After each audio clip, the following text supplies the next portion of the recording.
السلام علیکم ورحمت الله تعالی وبرکاته. حامد و مسلم وبعد. یو محترم رور پوښتنه کړې ده چې یاره یو امام صاحب دی، هغه ته چې کله دا کلیوال ډوډۍ راوړي نو بیا ورسره څه مقتدیان کیني او دا ډوډۍ ورسره خوري.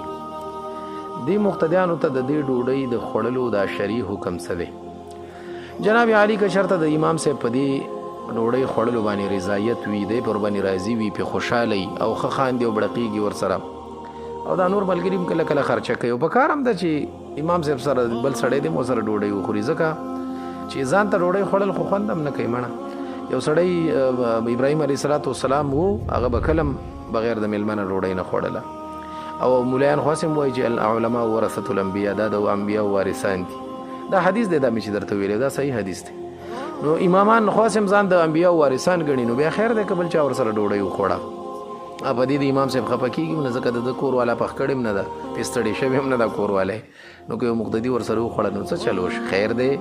حدیث کې راځي طعام الواحد یکفي الاثنین، د یو کس ډوډۍ دوه کسو ته بالکل کافي ده، او درېیم پې مړېږي. خو خلاصه د خبرې دا ده چې که امام صاحب سره دا امام صاحب پې راضي وي او ډوډۍ ورسره دا خلک خوري نو بالکل دې کې څه خبره نشته. خو لیکن که امام صاحب کنجوسي او ملا صاحب امام صاحب وایي چې او ما ته راشي اوس دا موږ پرې زخم دوی ډاکه اچوي، نو بیا دې خلکو ته دا ډوډۍ خوړل دا مکروه تحریمي دي، ځکه دا بیا د بل چا مال خوړل دي. ځکه دا ډوډۍ چې کله د امام صاحب ځای ته راوړه دا نو امام صاحب ملک وګرځېده. قانون داسې وي چې امام کله سړی خپل کور ته بوځي، یا امام یا بل کوسي، او خپل کور او خپل بیټک او خپلې حجرې ته یې بوځي، او هلته یې ورته دسترخوان اچولی، نو په هغې باندې چې کوم شی پروت دی هغه به احد تملیک نه وي، هغه جیب کې نه راچې راوړی به یې نه ځان سره. او کوم ملا صاحب چې دا کار کوي ښه نه کوي، نو دا بې اجازته دا شی جیب کې اچوي، دا ښه خبره نه ده.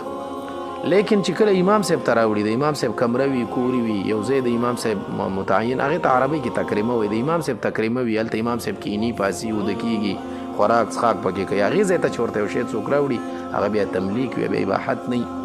نو هغه د امام صاحب په ملک کې راغی، نو چې د امام صاحب په ملک کې راغی، د امام صاحب اوس خوښه ده چې چاته یې ورکوي که یې نه ورکوي، نو که بل ځای باندې په رضایت سره خوري نو دا ورته جایز. او که د امام صاحب رضا نه وي او د مقتدیانو ته څه ویلی هم نه شي، ځکه چې اوس مقتدیان دي بیا به د شل لانجې به سره جوړې کړي، او بیا به شل کیسې درته جوړې کړي چې دا امام صاحب دا چل کوي، او دا بې ځایه ټوخېږي، او دا ملا صاحب اودس غلط ځای کې ماتوي، او دا اودس چې وچوي غلط ځای کې وچوي. امام ته خو بیا دا خلک ډېرې شل قسمه بانې بیا ورته ګوري. نو فلهذا بیا امام صاحب زړه خو نه دی او نو ورباندې امام راضي دی، نو بیا دې خلکو ته خوړل دا ناجایزه دي.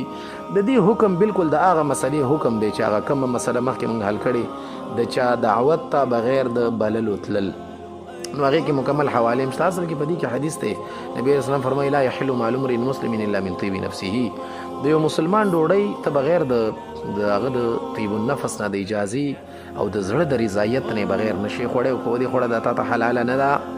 نو که د امام صاحب په دې کې زړه نه وي نو بالکل بیا دې خلکو ته د دې خوړل جایز نه دي، او که خوري زیاتی کوي.